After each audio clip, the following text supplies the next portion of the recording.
These are the B-post quarter panel wheel arch covers for the Austin Healey BJ8. These red ones here are actually for the phase 2 versions, which is chassis number 26,705 onward.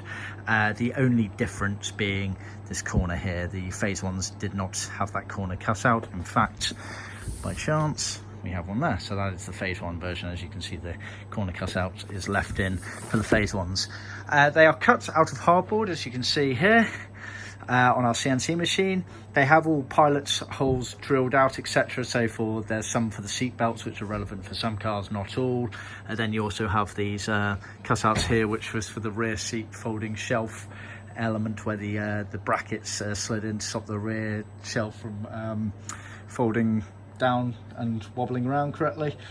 So they're all pre-cut on there. They're then foamed up, as you can see, and the metalwork for the leading edge is secured in place.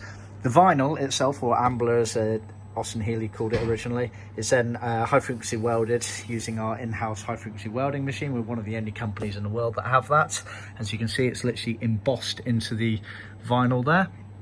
They're then sewn and trimmed, as you can see, creating a very nice effect. This one that we're looking at here is the right hand quarter panel as you sit in the car.